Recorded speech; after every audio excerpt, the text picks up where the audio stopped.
नितिन कपूर जी, गुरुग्राम। राधे राधे महाराज जी। महाराज जी, हम लगभग 1.5 वर्ष से YouTube के माध्यम से आपसे जुड़े हैं और आपकी व श्री जी की कृपा से नाम जप का प्रयास करते हैं। महाराज जी, मेरा प्रश्न है कि मुझे बुद्धि व विवेक में अंतर समझ नहीं आता कि ऑफिस में या घर में मेरा ये निर्णय बुद्धि द्वारा लिया गया है या विवेक द्वारा। विवेक का जागरण किस प्रकार? बुद्धि का कार्य होता है निश्चय करना, और विवेक का कार्य होता है उसके निश्चय में फाइनल सामने दिखाना। अब अगर विवेक है तो तत्काल वो कहेगा कि अपनी मर्यादा में रहकर भोग में सुख है, पराई स्त्री की तरफ आंख उठाना घोर पाप है, ये विवेक। अब वो नहीं करने देगा। विवेक है, बुद्धि ने तो कह दिया कि भोग में सुख है, उसका निर्णय होता है। और विवेक का निर्णय होता है कि सत्य क्या है और असत्य क्या है, धर्म क्या है अधर्म क्या है। ऐसा कैसे? अगर भोग में सुख है तो जिसका पानी ग्रहण किया है उसका, जो हमारे पास धर्म पूर्वक है उस भोग का, अधर्म पूर्वक भोग थोड़ी भोग सकते हैं। ये विवेक तत्काल खड़ा हो जाएगा, नहीं ऐसा नहीं होने देंगे।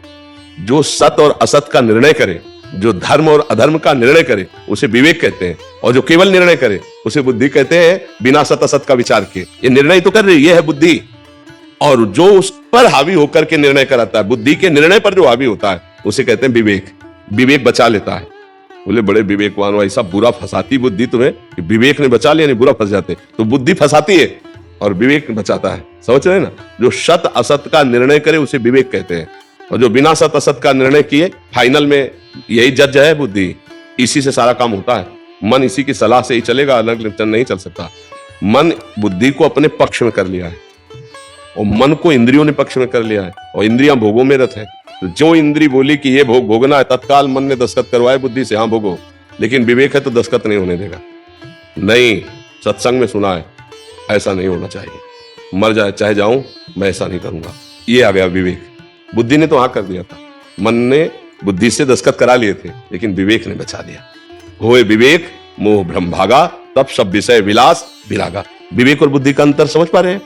महाराज जी, जब हमारा जैसे समर्पण नहीं था तो हमने ये 2 जजमेंट में से एक सोचा कि हमें ये करना है, और बाद में उसमें पछतावा हुआ कि क्या मेरा विवेक क्यों नहीं जा रहा उस समय, क्यों मैंने सही डिसीजन नहीं ले ली। हाँ, इसलिए कि आपके अंदर मलिनता अभी है, बुद्धि अभी मलिन है, विवेक पूर्ण रूप से जागृत नहीं हुआ, इसलिए ठीक निर्णय नहीं हुआ। ये पश्चाताप तो हर एक को होता है, नहीं होता?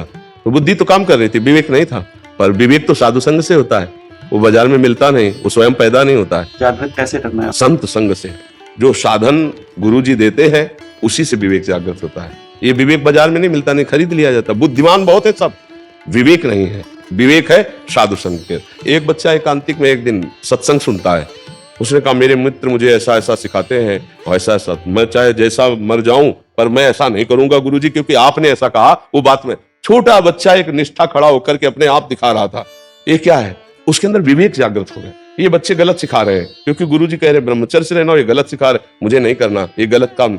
संत संग के बिना विवेक नहीं आता, वो बाजार से नहीं मिलता। बिन सत्संग विवेक न हो। तो देखो, आपके अंदर सत्संग सुना तो विवेक तो आ रहा है ना, कि आप बचना चाहते हो बुद्धि के निर्णय से। आ रहा है ना विवेक, यही विवेक आ रहा है कि आप बचना चाहते हो कि ये बुद्धि ऐसा निर्णय किया और फिर इसके बाद मुझे पश्चाताप होता है कि मैं सही निर्णय क्यों नहीं कर पाया। तो विवेक जागृत हुआ है, लेकिन अभी वो सफल नहीं हुआ है।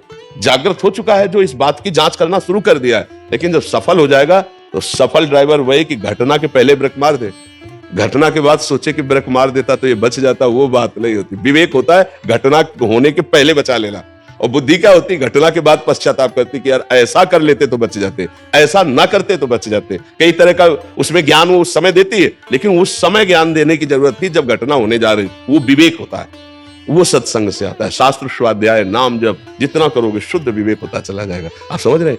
हाँ, अब गंदा भोजन पाओगे, गंदे दृश्य देखोगे, गंदे लोगों का संग करोगे तो अविवेक जागृत होगा, विवेक नहीं अज्ञान जागृत होगा।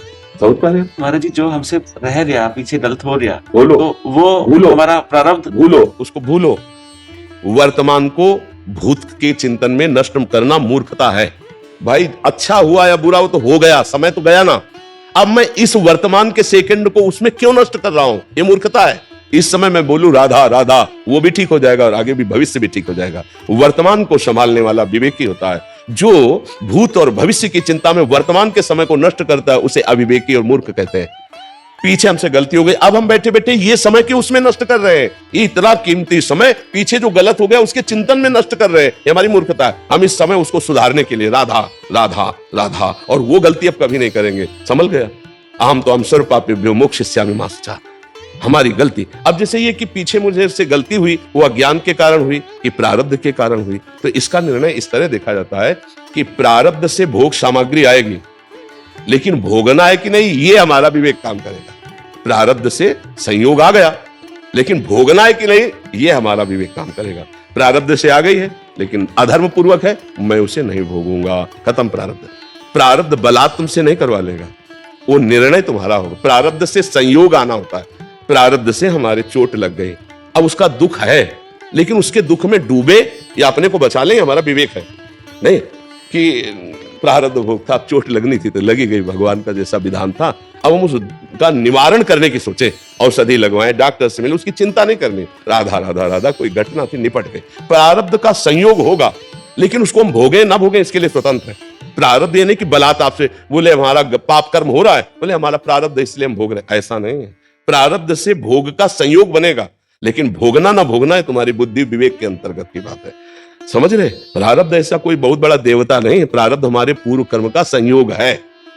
बहुत बहुत समझने की जरूरत है, नहीं तो बुद्धि जो है हमको फंसाती रहती कि भाई हमारा संयोग लिखा था, हमारा प्रारब्ध था, इसलिए ऐसा नहीं। माना कि प्रारब्ध में वो संयोग है, लेकिन विवेक तुम्हें मिला, कोई पशु नहीं हो, बुद्धिमानी से बचा लो, आगे संस्कार न बिगड़ने पाए। राधा राधा राधा, बच गए, समझ रहे। आलोक मिश्र जी। राधा वल्लभ शेरविंद महाराज। जय जय राधा वल्लभ शेरविंद महाराज जी, आपके चरणों में कोटि कोटि प्रणाम। महाराज जी, आपके सत्संग में कुछ बातें सुनी और वो हृदय में बैठ गई, और ऐसा लगता है कि अपना कल्याण इन बातों का आत्मसात करने से ही हो रहा है। अब लो नसानी अब ना नसई हूं, भाव कुभाव अनक आलस हूं, नाम जपत मंगल दिशि दस हूं, बारी मथे गृत होए बरु, सिकता ते बरु तेल, बिनु हरि भजन ना भवतरी, ये सिद्धांत अपेल। सबकी ममता ताग बटोरी, मम पद मानही बांधी बर डोरी, और ईश्वर अंश जीव अविनाशी, चेतन अमल सहज सुखरासी। महाराज जी, मेरा आगे प्रश्न यह है कि गृहस्थ में रहते हुए देहाभिमान और अहम कैसे गलित हो, ताकि भगवत चरणारविंद में अनुराग बढ़े। जब हमारा अंतःकरण मलिन होता है तो अहंकार पुष्ट होता है, जब अंतःकरण निर्मल होता है तो अंतःकरण में ही एक है अहंकार, मन बुद्धि चित्त अहंकार। तो अंतःकरण पवित्र होता है जितना हम नाम जप करेंगे और जितना हम भगवत चर्चा सुनेंगे, इन दो से बहुत जल्दी हमें लाभ मिलता है। तो सत्संग सुन ही रहे हैं आप और नाम जप कर रहे हैं आप, और जितने कर्म कीजिए उनको भगवान को अर्पित कीजिए। एक एक घंटे में, दो दो घंटे में करने के पहले विचार कीजिए मैं भगवान के लिए कर्म कर रहा हूँ, और जो भी कार्य, कोई व्यापार, कोई नौकरी, कोई किसानी, कोई राष्ट्रीय सेवा, सब लगे ही हैं, अपने कर्म को पूजा मानकर भगवान को समर्पित कर दे और नाम जप करे और सत्संग सुने। तो अंतःकरण जहां निर्मल होगा तो अहंकार नष्ट होना। अब किस बात का अहंकार कर सकते हैं अपने लोग, जब ज्ञान से देखो किस बात कर सकते हैं। अगर एक रोम टूट जाए तो हम उसे पुनः लगा नहीं सकते हैं, नहीं ना। हाँ, अगर हमारी अवस्था का परिवर्तन हुआ तो मैं जान भी नहीं पाया कि बाल्यावस्था से कब जवानी आ गई। आपे के शरीर में तो आई, तिथि तारीख याद है आपको कि इस तारीख से, इस समय से मैं जवान हुआ। ऐसे बुढ़ापा आ जाएगा, ऐसे मृत्यु का पता नहीं, मतलब आपको कोई पता नहीं। आप विचार करके देखो, आप पीछे कहां थे आपको पता नहीं, आप आगे कहां जाएंगे आपको पता नहीं, आप माँ के गर्भ में रहे थे आपको याद नहीं, आपकी जवानी कब बुढ़ापे में परिवर्तित हो जाएगी आपको पता नहीं, वो कब मृत्यु में परिवर्तित हो जाएगी कुछ पता। बताओ, आप बिल्कुल असमर्थ हैं। आप देखो ना, आपका परिवार कौन कहां से आया आपको पता नहीं, कब कहां कौन जाएगा आपको पता नहीं, जिसको जाना है उसको रोक नहीं सकते, जिसको आना है उसको रोक नहीं सकते। मतलब आप हैं क्या? जब आप गौर से देखोगे तो आपको एक लगेगा एक यंत्र है, कोई चला रहा है। जैसे यंत्र को कोई चला रहा है, ऐसे आपको चला रहा है कोई। तो भगवान ने गीता जी में कहा, यंत्रारूढ़ानि मम माया। जैसे बिजली के यंत्र में चला वो नाच रहा है, ऐसे मेरी माया के यंत्र में। अब मुझे माया का यंत्र नहीं बनना, अब मुझे भगवान के हाथ का खिलौना बनना है। तो ये अहंकार जब भगवान के चरणों में समर्पित हो जाता है तो देखता है कि स्वयं भगवान मेरे हृदय में बैठकर बुलवा रहे हैं, वैसी क्रियाएं करवा रहे हैं, वही मेरी उन्नति का कारण है, मैं कहीं किंचन मात्र नहीं हूं। तो उसका अहंकार भगवान में समर्पित हो जाता है। और ये समर्पण होता है सत्संग से और भजन से। जैसे हमको किसी बात का अहंकार हो, किसी भी बात का, तो हमें बताओ, आपका शरीर ऐसा है, आपने बनाया है क्या? विचार करो, आपने बनाया है क्या? जैसा भगवान को कर्म के अनुसार रुचा वैसा बना दिया कि नहीं बना? आपको भगवान ने जितनी बुद्धि दी उतनी ही तो है। आप और विवेकवान हो सकते थे या आप बिल्कुल मूर्ख हो सकते थे। भगवान ने आपको जितनी दी उतने से काम चल जाएगा अपना। तो भगवान की दी हुई मुझे बुद्धि मिली है, भगवान के दिया हुआ तन मिला है, भगवान का दिया हुआ धन मिला है। मान लो आप बहुत बड़े खरबपति के यहाँ पैदा होते, लेकिन आपको भगवान ने जितना चाहा उतना धन दिया ना, कर्म के अनुसार उतनी बुद्धि दी, तो आप कहीं स्वतंत्र तो आप दिखाई नहीं दे रहे। देखो, इस समय देखो आप कहीं स्वतंत्र हो क्या, तो अभिमान किस बात का? जितनी भगवान ने बुद्धि दी उतना है, बोले बहुत दी है तो बहुत उन्होंने दी है, छोटी दी है तो उन्होंने दी है, तो हम अभिमान किस बात का करें? ना हम तन का कर सकते हैं, ना हम बुद्धिमानी का कर सकते हैं, और ना हम धन का कर सकते हैं। जितना चाह है अपने अंदर उतना हमें कहाँ मिल रहा है, और जितना मिलता जाएगा उतनी चाह बढ़ती चली जाएगी। हम असमर्थ ही नजर आ रहे हैं, कहीं हम समर्थ नहीं है कि हम चाह करें हम उतना पूर्ण हो जाए। तो हम जहाँ चाह करते हैं 100 की, अगर वो मिल गया तो 1000 की चाह खड़ी हो जाती है। तो हम पहले तो 100 की चाह कर रहे थे, अब 900 की चाह होने लगी, जब 1000 की चाह, फिर 10,000, फिर लाख, बढ़ता चला जाता है। इसका मतलब हम असमर्थ हैं। तो समर्थ कौन है? नाथ अनाथों के समर्थ भगवान समर्थ है। नाथ अनाथन हित समर्थ मोहन श्री राधा प्रिया प्रीतम समर्थ है। तो हमारा अहंकार नष्ट हो जाएगा जब हम ज्ञान से देखेंगे कि कुछ नहीं कर सकते हम। एक रोम भी अगर झड़ जाए तो उसे पुनः लगा नहीं सकते हैं। हमारी सामर्थ्य नहीं है, हमारी सामर्थ्य नहीं है। जो कुछ हमारे में सामर्थ्य भगवान के दिए हुए है। अब अहंकार नहीं आएगा। जब हम अपनी पर्सनल सामर्थ्य समझते हैं तो अहंकार आ जाता है, जब भगवान की सामर्थ्य समझते हैं तो दैन्यता आ जाती है, अहंकार नहीं होता। जैसे हनुमान जी में भगवान की सामर्थ्य है, किंचन मात्र अहंकार नहीं, महाबली है, महान ज्ञानी है नहीं। और जब वो अपनी बात कहते हैं तो विभीषण जी से कह रहे असमय अधम सखा सुन मोह पर। क्या बात है, देखो ये अहंकार रहित बात है। और भगवान का बल है उनमें, जे गिर चरण दे हनुमंता चले उस पाताल। सामर्थ्य ऐसी है। और ज्ञानियों में परम ज्ञानी है, ज्ञानी नाम अग्रगण्यम बुद्धिमत। कई वचन सुने हैं कि सुमी पवन सुपावन नामो अपने बस कर राखे रामो जी, नाम में वो सामर्थ्य। हाँ, नाम में सामर्थ्य। तो वो नाम जपने की शक्ति भी भगवान देते हैं, प्रेरणा भी भगवान देते हैं, भाव भी भगवान देते हैं, और नाम रूप से आके हमारी जिह्वा में। तो नाम जब चल रहा है तो भगवान की कृपा से चल रहा है। अहंकार का तो मुझे कहीं भी स्थान नहीं दिखाई देता। जब ऑपरेशन करो तो अहंकार का कहीं स्थान नहीं दिखाई देता है। हाँ, गंवारपने में अहंकार होता है, मूर्खता में। नहीं, सही पूछो तो अहंकार नहीं है। किस बात का हम अहंकार करें? हमारे पास जो कुछ है भगवान का दिया हो, तो अहंकार कैसे करें? मानो जैसे हमने आपको कोई वस्तु दी है तो वो वस्तु आप प्रयोग करो, अहंकार थोड़ी कर सकते हो। आप उसके मुनीम हो, मालिक तो भगवान है। नाथ सकल संपदा तुम्हारी। तो इसमें अहंकार नहीं रहेगा। नाम जप करते रहो, सत्संग सुनते रहो, तो ऐसा ज्ञान, सत्संग से विवेक होता है, और विवेक से अज्ञान का नाश होता है। अज्ञान में ही अहंकार होता है। वो विवेक तो मोह भ्रम भागा। तो विवेक कहां से होता है? बोले बिन सत्संग विवेक न होई। और सत्संग कहां से मिलता है? राम कृपा बिल सुलभ। तो अब इसमें कहीं अहंकार है ही नहीं। सत्संग भी मिला तो भगवान की कृपा से, साधु संग मिला तो अब मोहि भाव भरोस हनुमंता बिनु हरि कृपा। तो हर जगह कृपा ही कृपा। तो मुझे लगता है अहंकार की तो कोई जगह ही नहीं। अगर है भी अहंकार तो नाम जप और सत्संग से वो शांत हो जाएगा। ये मलिनता के कारण है, निर्मलता में अहंकार नहीं रहता है। समझ रहे जी? सरदा तपनी सत्य सस्य पर है, संत दरस जी में पातक डर है तरह। महाराज जी, संत का दर्शन करने से पातकी आदमी डर जाता है, लेकिन समाज में विशुद्ध संत की पहचान कैसे की जाए? जिनके दर्शन मात्र से हृदय में हमारे विकारों की स्मृति आने लगे कि मैं बहुत नीच हूं, पामर हूं, मेरे से ऐसी ऐसी गलतियां हुई, जिनके देखने से हमारे हृदय में एक आंतरिक शीतलता भी उदय हो कि आज मैं नियम लेता हूं कि भगवान का भजन अब करूंगा, कोई गलती अपने आप आपके अंदर शुरू हो जाए। जिनके दर्शन और संभाषण मात्र से हृदय का परिवर्तन होना शुरू हो जाए। संत को पहचानने के लिए पहली बात तो संत ही होना पड़ेगा, तभी आप पहचान सकते हैं। लेकिन साधारण पहचान, जिनके दर्शन मात्र से हृदय में एक आंतरिक शीतलता और जलन दोनों होनी चाहिए। एक जलन की मैंने बहुत व्यर्थ में समय नष्ट किया, मैंने बहुत बुरा किया, अब लो नशानी, अब ना नशई हो, ये संत के संग से अपने आप आने लगेगा। जिनके संग मात्र से भगवत चिंतन की वृत्ति बढ़े और असत चिंतन जो मैंने किया उसकी जलन आने लगे और उसके त्याग की भावना जागृत हो, और जिनके देखने से ऐसा लगे कि मैंने देखा तो पहली बार है लेकिन लग रहा है ये मेरे हैं। मैंने बहुत बार ऐसा लगता है इनको देखा है लेकिन देखा पहली बार है, पर ये कोई अपने से लग रहे हैं। जिनके वचन सुनने से संशयों का नाश हो जाए, जिनके संगति से भगवत नाम जपने की स्मृति की भावना जागृत हो जाए, वो भगवान के प्रेमी जन है। बाहरी बात, आंतरिक तो जैसे विद्यार्थी अपने टीचर को नहीं जान सकता कितना ग्रेजुएट है, कोई टीचर ही टीचर को जान सकता है कितना ग्रेजुएट है। ऐसे ही भगवान और भगवान के जो प्रेमी जन है वो स्वयं जना दे तो जान जाओ, या उस कोटि के संत हो जाओ तो जान जाओ। सोई जाने जे देह जलाई, जानत तुम्हें तुम्हें, पर इत्र की खुशबू दबाए नहीं दबती प्रभु।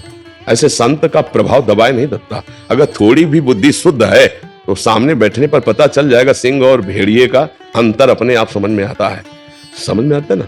नहीं आता समझ में? नकली और असली नोट एक जैसा ही होता है, लेकिन पहचान वाला सेकंड नहीं लगाता है।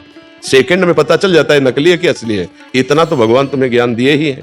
ये तुम्हारी बुद्धि से तुम्हें देखने से ही पता चल जाएगा कि यहाँ भगवान का प्रकाश है या पाखंड का प्रकाश है, यहाँ भगवान का प्रकाश है या माया का प्रकाश है, यहाँ नौटंकी नाटक है या भगवान की दिव्यता है। इतना तो पता चल ही जाएगा, अगर आंख ना हो तो भी पता चल जाएगा, क्योंकि उसके परमाणु होते हैं। अगर नहीं पता चल रहा है तो नाम जप करो, फिर पता चल जाएगा, क्योंकि हृदय बहुत मलिन है इसलिए नहीं पता चलेगा। अगर नाम जप करो तो अपने आप पता चल जाएगा। जैसे हनुमान जी महाराज को देखकर विभीषण जी, और विभीषण जी को देख के हनुमान जी, जे ही हनुमान जी को देखा तो कह रहे मोरे हृदय प्रीति अति होई, नहीं कि तुम राम दीन अनुरागी, आयो मोय करन बड़ भागी, कि तुम हरिदासन मां कोई, मोरे हृदय प्रीति अति हुई। और हनुमान जी महाराज राम राम ते सुमिरन कीना, हृदय हरसि कपि सज्जन चीना, ये ऐसा हट करियो पहचानी, साधु ते होएला कारजान। दोनों तरफ आकर्षण हुआ ये भगवान के भक्त का। अब मोय भाव भरोस हनुमंता, बिनु हरि कृपा मिले। तो हृदय में अगर कुछ होने लगे भागवतिक, तो जान लेना कि संत के पास आ गए। इत्र की खुशबू दबाए नहीं दबती। अगर तुम्हारी घ्राणेंद्री सही है तो खुशबू पक्का तुम्हें समझ में आ जाएगी, तुम्हें पक्का समझ में आ जाए कि मुझे संग किसका हुआ है। आज मैंने संत दर्शन किया या पाखंड दर्शन किया है, ये खुद समझ में आ जाएगा। अगर थोड़ा भी हृदय शुद्ध है तो अपने आप समझ में आ जाए, और नहीं शुद्ध है तो अमोघश्च है। जाओ, कुछ समय बाद तुम्हें पता चल जाएगा कि तुम्हारे जीवन का परिवर्तन शुरू हो गया है। तुम्हारे जीवन का परिवर्तन ना हो जाए तो फिर संत कैसा? या तो तुम्हारा अंतःकरण बहुत ही निगेटिव नकारात्मक सोच वाला है, 2-4 बार जरूर दर्शन करे उस संत के तो परिवर्तन हो ही जाएगा, और नहीं तो एक बार दर्शन का दिवस नारद जी कह रहे मात संगस्त दुर्लभ हो आगम्यो पर अमोघश्च है। आज नहीं तो कल तुम्हें अनुभव हो जाएगा कि मेरे जीवन का परिवर्तन हुआ उस जगह से जहां मैं अनजाने में उस संत से मिला, मेरा कोई श्रद्धा विश्वास नहीं था, पर मेरा परिवर्तन शुरू हो गया। संत जीवन को परिवर्तित कर देना। बड़े भाग पाइप सत्संगा और बिना प्रयास वही भव भंगा। बिना प्रयास तुम्हारा परिवर्तन शुरू हो जाएगा, और एक का नहीं लाखों का परिवर्तन शुरू हो जाएगा, लाखों का नहीं पूरे विश्व का परिवर्तन हो जाएगा। भगवान के प्रेमी भक्त में सतरति सा लोकान तार्यति, लोक के लोक को पावन कर देता है। यार दीपक और सूर्य का प्रकाश अपने आप अंतर नहीं बताता क्या? सूर्य उदय होने के पहले ही समस्त घरों का अंधेरा नष्ट हो जाता है, बाहर की तो बात जाने दो, और सूर्य उदय हो जाए फिर अंधकार रह जाए। क्या संत दर्शन के लिए किसी प्रमाण की जरूरत पड़ेगी? मुझे तो नहीं लगता। अगर आंखें हैं, दिमाग है, तो आपका तुरंत दिमाग हृदय कहेगा कि मैं जो खोज कर रहा था वो मिल गया। अगर नहीं है तो हर बार अंदर उत्तर आएगा कि नहीं गलत, नहीं गलत। फिर बार बार वहां जाने की जरूरत नहीं जहां हर बार उत्तर आवे गलत गलत, समझ में नहीं आया, ठीक नहीं है, बोल तुम कुछ रहे लेकिन ठीक नहीं है, तो हट जाना चाहिए। भगवान तुम्हारे अंदर से वहां संग के लिए मना कर रहे हैं। और जहां हृदय शीतल होने लगे कि बहुत घुमा आज विश्राम मिल गया, पायो परम विश्राम, तहां समझ लो कि भगवान यहाँ जागृत हो चुके। संत कौन? जिसके हृदय में भगवान जागृत हो चुके। भगवान तो सबके हृदय में, लेकिन माया का पर्दा लगा है। जिसने माया के पर्दा को हटा दिया, प्रकाशित हो गए। तो जैसे घर में प्रकाश हो जाए तो झरोखों से पता नहीं चलता, ऐसे वाणी, दृष्टि, तन, मन, ये झरोखे उससे पता चलता है कि इसके अंदर जागृत है, सो रहे। विषयी पुरुष की दृष्टि और संत की दृष्टि, विषयी पुरुष का चेहरा और संत का चेहरा, विषयी पुरुष की वाणी और संत की वाणी, भेष से नहीं, इनसे पहचाना जाता है। वाणी में पावर क्या है, दृष्टि में पावर क्या है, चेहरे का आकर्षण क्या हो रहा है। एक भागवती का आकर्षण होता है जहां भगवान जागृत हो जाते हैं। ये बाहरी बातें, आंतरिक तो स्थिति पहचानी जाती है। जब तक स्थिति लगे तो स्थिति कैसे जान जाओगे? डॉक्टर ने तो डॉक्टर को कैसे जान जाओगे? मास्टर ने तो मास्टर को कैसे जान जाओगे? ऐसे संत को तो भगवान जनावे सभी जान पाओगे, नहीं सोई जाने जे देव जनाए, और उनको जान गए तो वही हो जाओगे, पक्का वही हो जाओगे। अगर संत मिल गए तो संत बनना ही पड़ेगा, चाहे पैजामा कुर्ता में रहो, तुम्हारा स्वभाव साधु हो जाएगा। साधु आजीवन के लिए गलत आचरण छूट जाना और भगवान के प्रति स्वाभाविक आकर्षण हो जाना, ये संतों का सहज प्रभाव होता है, सहज प्रभाव होता है। समझ पाए आप? इसमें कोई संशय? जी जया शुक्ला जी। जी गुरुदेव भगवान दंडवत प्रणाम। गुरुदेव, बुद्धि को आपके बताए हुए ज्ञान याद हो गया है और सत्संग की बातें भी हृदय में रहती है। सही समय पर ये बातें सामने भी आ जाती हैं, परंतु इन्हें आचरण में कैसे प्रयोग में लाने के लिए नाम बल चाहिए। अगर नाम बल नहीं तो आप सब जानते हो, लेकिन प्रयोग नहीं कर सकते। उसके लिए अध्यात्म बल चाहिए, अध्यात्म शक्ति चाहिए। हम जानते हैं गलत है, नहीं करना चाहिए, फिर भी हमारा मन बलात् हमसे गलत करवा रहा है। इसका कारण हमारे अंदर भजन शक्ति नहीं है। इसीलिए हम बार बार सबसे कहते हैं कि नाम जप करो, नाम जप करो, राधा राधा राधा राधा, हर श्वास में नाम जप करो। बिना नाम जप के आप जानकार हो, प्रयोग नहीं कर सकते अध्यात्म का। अध्यात्म का आपको ज्ञान है कि ऐसे से ऐसा होना चाहिए, ऐसे से ऐसा, मैं शरीर नहीं हूं, अध्यात्म का ज्ञान है, ये पाप है, नहीं करना चाहिए, लेकिन कुछ भी अनुभव नहीं होगा जब तक भजन नहीं होगा। बिल्कुल विश्वास कर लो, बारी मथे घृत होए बर सिकताते बर तेल, बिनु हरि भजन न भवतरी या सिद्धांत पेल। जब तक नाम जप नहीं करोगे तब तक आप में आध्यात्मिक बल नहीं आएगा। और आध्यात्मिक बल उसे कहते हैं, ये नहीं करना चाहिए तो नहीं होगा। ये होना चाहिए तो वो होगा, कोई संशय नहीं, कोई भी उत्साह में कमी नहीं। एक सूरवीर योद्धा की तरह कदम आगे बढ़ाता चला जाता है परमार्थ में, वो होता है नाम जापक। अब भजन के बिना बातों से तो माया पर विजय प्राप्त नहीं की जा सकती।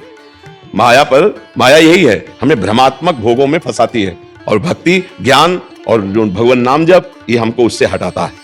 देखो कितने ऐसे जवान भाईजन हैं जो आकर के बोले कि हमने शराब छोड़ दिया, व्यभिचार छोड़ दिया, गंदे आचरण छोड़ दिए, ऐसे क्या हुआ? क्या सत्संग के शब्दों के पावर ने उनके अंतःकरण का परिवर्तन कर दिया। अब मैं नाम जप कर रहा हूं, ये बहुत बड़ी बात हुई। अब नाम जप करते हुए वो भगवान के मार्ग की तरफ आगे बढ़ जाएंगे। तो हमें लगता है कि ये जो हमारी जानकारी है ये तब तक सफल नहीं होगी जब तक हम भजन नहीं करेंगे। हम दूसरे को उपदेश कर सकते हैं, दूसरे को ज्ञान बता सकते हैं, लेकिन स्वयं प्रयोग नहीं कर सकते। स्वयं जानकारी का प्रयोग तभी होगा आचरण में जब नाम का सामर्थ्य आपके अंदर आ जाएगी। श्री हरिवंश नाम बल लहो, अपने मन भाई सब कहो, रहो शरण हरिवंश की। नाम बल आ गया तो जिधर कदम रखोगे उधर विजयी होते चले जाओगे। अब नाम जप है नहीं तो संत ने कहा था ये नहीं करना चाहिए, पर मन इतना विकल कर देगा कि आप वही कर बैठोगे। नाम जप है तो आप पर नाम जप करना कठिन, करके बचाना कठिन, बचा के पचाना कठिन। नाम जप हो रहा है, अगर वैष्णव की निंदा कर दी तो नाम जप का प्रभाव शून्य। नाम जप हो रहा है तुम्हारे मन में, इतने दिन तो हो गए, हमें लगता है कहीं फलिस्तुति मात्र हो, हमें लगता है अर्थवाद मात्र है क्या, नाम का प्रभाव खत्म। 10 नामा अपराध भी है, शास्त्र की निंदा, वैष्णव की निंदा, भगवान शंकर की निंदा, हरिहर में भेद की भावना की निंदा, नामदाता गुरु की निंदा। इस तरह के जो नाम में फल का अर्थवादी की भावना होना या नाम के सहारे से पाप करना, इस तरह के अगर नामापराधों से हम बच जाएं और नाम जप करें तो हमारे अंदर अध्यात्म बल आ जाए, तो हम जो जानते हैं, जो हमें ज्ञान, उसका हम प्रयोग कर सकते हैं। और जितना ज्ञान है उतना प्रयोग कर लो तो सब महात्मा बजाओ अंदर से। सबको ज्ञान है नहीं, आत्मना प्रतिकूलानी परेशान न समाचरित। जो हमें अच्छा नहीं लगता हम दूसरों के साथ व्यवहार न करें। जैसे हमारी कोई बहन बेटी को ताके तो अच्छा लगेगा क्या, तो हम किसी की बहन बेटी को न ताके। आप आत्मना प्रतिकूलानी परेशान न समाचरित, आप स्वयं जो नहीं चाहते हो दूसरे के साथ व्यवहार न करें। आपके शरीर को कोई काटे तो अच्छा लगेगा क्या, नहीं, तो आप दूसरे का मांस क्यों खाते हैं? आपके शरीर को कोई काट के खाना चाहे तो आपको अच्छा नहीं लगता, तुम दूसरे के शरीर को। ये चीजें हमें सब पता है कि हम गलत कर रहे हैं, लेकिन उससे सुधार नहीं सकते। क्यों? क्योंकि भजन बल नहीं है। इसलिए सबसे बड़ा बल भजन बल है। सब कोई नाम जप करो और फिर अपने जीवन को देखो। ई परलोक सकल सुख पावत, मेरी सो भैया कृष्ण गुण संत। इस लोक में भी आनंद और शरीर छूटने के बाद भी आनंद, जिसके पास नाम रूपी परम धन है। नवरीत जी पंजाब से। राधे राधे श्री हरिवंश। राधे राधे महाराज जी, श्री हरिवंश। महाराज जी मेरा सवाल है कि गुरुजी आप कहते हो कभी किसी के दुख का कारण नहीं बनना चाहिए, लेकिन कई बार ऐसा होता है कि कई लोग होते हैं जो हमारे होने से दुखी होते हैं। ऐसे में क्या हमें नहीं, मेरे प्रयास में किसी को दुख नहीं होना चाहिए। कोई अपने चिंतन से या अपने आप दुखी हो रहा है तो उसके लिए हमारे पास कोई औषधि नहीं है। हम किसी को वचन से, अपनी चेष्टा से दुख नहीं देना चाहते।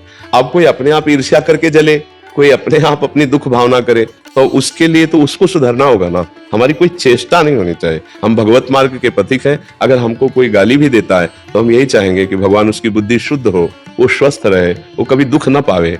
लेकिन अब वो बुरे स्वभाव का है, अपने बुरे स्वभाव के कारण दुख भोग रहा है, अब उसमें हम क्या कर सकते हैं?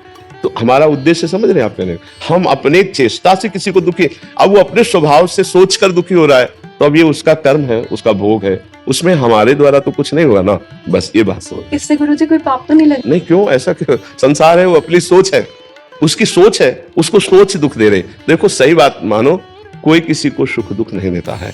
पहली बात तो हमारे पूर्व के कर्म है, उस कर्म से ऐसा संयोग हो जाता है। जैसे इतने पुत्र होते हैं ऐसे कि वो जन्म से लेकर के और जब तक वो सुख ही देते रहते हैं।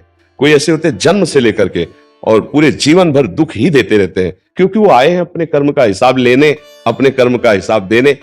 अब एक व्यक्ति मिलता है अचानक इतना कड़वा व्यवहार करता है, छाती जलने लगती है। एक व्यक्ति मिलता है इतना मीठा व्यवहार करता है कि बार बार उसकी याद आती है, अनुकूलता और प्रतिकूलता। तो उस व्यक्ति से हमारा कोई कर्म का संयोग है, वो मृदु व्यवहार कर रहा है, कोई कर्म का संयोग है, कटु व्यवहार कर रहा है। ये कुछ कर्म की ऐसी लीलाएं होती हैं और कुछ स्वभाव की लीलाएं होती हैं। एक आदमी है जो सर्पवत स्वभाव का है, चाहे जितना आप अमृत भरे वचन बोलो, चाहे जितना व्यवहार करो, वो विष ही उगलेगा। वो अपने स्वभाव के अनुसार व्यवहार करेगा, कड़ुआ ही व्यवहार करेगा। तो अपने को कोई कड़ुआ व्यवहार करे तो दुखी नहीं होना, सह जाना है। अपने से कोई कड़ुआ व्यवहार किसी के लिए करना नहीं है। ये हमारा अध्यात्म शिक्षा देता है, इसी में बहुत आनंद रहता है। अगर हम ऐसे व्यवहार में देखें तो प्रतिपल लड़ाई झगड़े की संभावना है। नहीं, आप देखो घर गृहस्थी में नहीं, अगर सहनशील नहीं होगे तो आपकी गृहस्थी भी ठीक से नहीं चल पाएगी। तो हमको सहनशील होना है। दूसरा हमारे साथ कड़वा व्यवहार कर रहा है, भगवान देख रहे हैं। यदि मेरा कोई प्रारब्ध भोग है तो मैं सह रही हूं, तो वो नष्ट हो रहा है, और अगर प्रारब्ध भोग नहीं हो, मैं सह रही हूं, तो उसका सुधार होगा, वो भगवान करेंगे। हमको बहुत सावधान रहना है, हमारे द्वारा कोई कटु व्यवहार ना हो, ऐसा प्रयास करना है। अगर हो जाता है तो हम फिर उसका सुधार करते हैं, तो प्रयास करना है। एक चीज और ध्यान रखनी है, सहने की एक सीमा होती है। अगर कोई सीमा उल्लंघन करके, तो फिर या तो बड़े जनों का सहारा ले या कानून का सहारा ले, तो उस समय क्षमा काम नहीं करेगा। नहीं, एक क्षमा की एक सीमा है। गृहस्थी में, शरीर की मर्यादा में एक सीमा है कि कोई उल्लंघन मर्यादा का कर रहा है तो एक सीमा तक, सीमा के आगे तो तत्काल बड़ों का सहारा, कानून का सहारा तत्काल, उसमें फिर क्षमा नहीं तो आज क्षमा कर दिया, कल वो और उपद्रव करेगा। समझ, एक सीमा तक तो ठीक है, सीमा के बाहर फिर आप कोई सन्यासी नहीं है, आप एक गृहस्थ धर्म में है। जैसे सन्यास में असीम क्षमता है। अब मान लो ये शरीर है, कोई पीट रहा है तो उसे भगवान का विधान मान करके चुपचाप सहन कर लिया गया। लेकिन अब जैसे आप गृहस्थ में हैं, तो आपको ऐसा नहीं करना। अगर आज उसने हाथ उठा दिया है तो कल वो कोई खतरा पैदा करे, इससे पहले कानून में रिपोर्ट करो, अपने बचाव पक्ष को करो, क्योंकि आप कोई साधु महात्मा नहीं है, आप गृहस्थ में चलकर धर्म का अनुष्ठान कर रहे हैं। तो आपका मानो स्त्री शरीर है, आज देखा कि आज कोई गंदी हरकत जो क्षमा करने लायक नहीं है, तो आप बिल्कुल उसको रास्ता मत दीजिए, क्षमा मत कीजिए, उसके ऊपर ऑब्जेक्शन कीजिए। अगर आप क्षमा करते हैं तो कल का उसका दूसरा स्वरूप हो जाएगा। बात समझ रहे ना? तो अध्यात्म को अच्छी तरह से समझना है। आपके धर्म मर्यादा के विपरीत जितना सहन किया जा सकता है उतना तो ठीक है। जब ये समझ में आ गया, अब हमारे धर्म पर बात आ गई, हमारी मर्यादा इज्जत पर बात आ गई, हमारे राष्ट्र पर बात आ गई, हमारे इष्ट पर बात आ गई, फिर नहीं सहन करेंगे। आप इस बात को समझना कि ऐसा ना हो कि समझ अगर नहीं होगी तो फिर ठीक नहीं समझ पाओगे। एक सर्प था तो लोगों को काटता, तो गांव के लोगों ने देवर्षि नारद जी निकले, कहा आप सिद्ध पुरुष हो, इसको मना कर दो। तो सर्प से कहा आज के बाद काटोगे नहीं, अगर काटे ना तो तुम्हारे सर के 100 टुकड़े हो जाएंगे। डर गया, उसने नहीं काटा। अब जो निकले सो ईंट पत्थर डंडा ऐसे। दूसरे दिन नारद जी निकले तो बोले तुम्हारी हालत कैसे? बोले आपने किया है। बोले क्यों? और बोले जब काटता नहीं तो जिसको देखो डंडा मार रहा है, हमको खिलौना समझे। बोले फुसकारने को मना किया था क्या? काटना नहीं, लेकिन फुसकार डबल दे लिए तो दूर रहेगा ना। तो अगर फुसकार छोड़ दिया तो आपको परेशान हो जाए। काटो मत, फुसकार रखो। समझ रहे हैं? अपनी धर्म मर्यादा की रक्षा के लिए, अपने गृहस्थ धर्म की रक्षा के लिए, अपने शरीर रक्षा के लिए हमको इतना फुसकार रखनी है कि दूसरा जल्दी कोई नजदीक ना आने पाए। नहीं तो आप कहोगे साधु महात्माओं के उपदेश ने हमको, नहीं, संत महात्माओं के उपदेश को आंतरिक भावों को समझना है। एक बार एक संत ने उपदेश किया शिष्य को, सर्वत्र भगवान है, ऐसी बुद्धि रखो। ठीक है। वो जा रहे थे तो हाथी एक पागल था। महावत ने कहा हट बाबा जी, हट जा, हाथी पागल है, मार देगा। गुरुजी ने कहा था सब में भगवान है। और वो हाथी सूंड में लपेटा, ऐसा मारा कि रग रग है। अब लद के गुरुजी के पास गए, बोले ऐसा कैसे हो गया? बोले आपने करवा दिया। बोले क्यों? कहा था सब में भगवान है। तो बोले हाँ सब में भगवान है। बोले वही तो हम भी कह रहे हैं, हमने भी कहा कि हाथी में भगवान। तो बोले किसी ने रोका नहीं। बोले महावत तो पहले ही रोक रहा था हाथी। तो बोले हाथी में भगवान देखा, महावत में भगवान नहीं देखा। भगवान मना तो कर रहे थे कि हाथी पागल है, दूर हट जा। तो ऐसे संतों की बात को समझे। जहां तक हमारे धर्म मर्यादा की बात है, जितना सहन है उतना करेंगे। इसके बाद अगर इज्जत पर बात आ गई, धर्म पर बात आ गई, राष्ट्र पे बात आ गई, फिर हम शांत नहीं बैठेंगे। जैसे मान लो आप हमें, तो एक मर्यादा में हम सहेंगे, लेकिन आप हमारे इष्ट की निंदा करो, आप हमारे गुरु की अवहेलना करने लगो, आप हमारे धर्म की निंदा करने लगो, फिर हमारा रूप दूसरा हो जाएगा। उसके लिए हम सहन नहीं करेंगे। आप हमें गाली दे दो, हम सह लेंगे, लेकिन मर्यादा, इष्ट भावना, धर्म, राष्ट्र, अब ऐसा थोड़ी कि आप राष्ट्र विरोधी हो, हम तुमको बैठाल के उपदेश करें। नहीं, राष्ट्र हमारा हमारे लिए धर्म है, धर्म हमारा हमारे लिए प्राण है, इष्ट हमारा हमारे लिए जीवन है, उनके लिए तो सहनशीलता की एक सीमा रखी गई है। इतना सहन कर सकते हैं, इसके बाद नहीं सहन कर सकते हैं। तो इसको भी ध्यान में साथ में रखना कि भाई सहन ही करना है, अब जो मन आवे सो चेष्टा कर रहा हम सहन करें। नहीं, एक सीमा तक है, इसके बाद तुम आंख उठा के भी नहीं देख पाओगे। एक सीमा तक। जैसे भगवान से उनकी बुआ जी ने कहा, जब शिशुपाल पैदा हुआ था तो उसके 4 भुजाएं थी। तो बड़े बड़े विद्वान ज्योतिषाचार्य बुलाए गए। बड़ा अजीब बालक, 4 भुजा सहित पैदा हुआ और बड़ा तेजस्वी। तो विद्वानों ने कुंडली देखी और कहा कि ये बहुत बलवान है, इसे कोई मार नहीं सकता। तो बोले मार कौन सकता है इसे? बोले जिसकी गोद में डालने से इसकी 2 भुजाएं गिर जाए तो जान लेना वही मारेगा। तो बड़े बड़े सब रिश्ते नातेदार सब बुलवाए गए और ये उनकी माँ ने जानने के लिए एक प्रथा रखी, तो सबकी गोद में बालक को, और जे ही द्वारिकाधीश भगवान श्री कृष्ण की गोद में रखा सो 2 भुजा। तो उन्होंने कहा बेटा तो हमारे पुत्र के समान हो, हमें विद्वानों से पता चला था, इसका मतलब तुम ही हमारे पुत्र को मारोगे, तो वचन दो कि तुम पुत्र को मारोगे नहीं। तो उन्होंने कहा बुआ 100 अपराध। तो उन्होंने सोचा 100 अपराध करेगा काहे को, 100 अपराध क्षमा करूंगा, इसके बाद नहीं, 100 के ऊपर चलेगा तो क्षमा नहीं करूंगा, 100 तक क्षमा कर दूंगा, आपको वचन देता हूं। तो उन्होंने सोचा 100 तक अपराध काहे को करेगा। तो सब हमें जब गालियां दे रहा था ना भगवान को, तो भगवान गिन रहे थे। भीष्म जी खड़े होकर चुप, तुम्हारे मारे नहीं मरेगा ये। भीम जी भी खड़े, उनसे भी कहा चुप।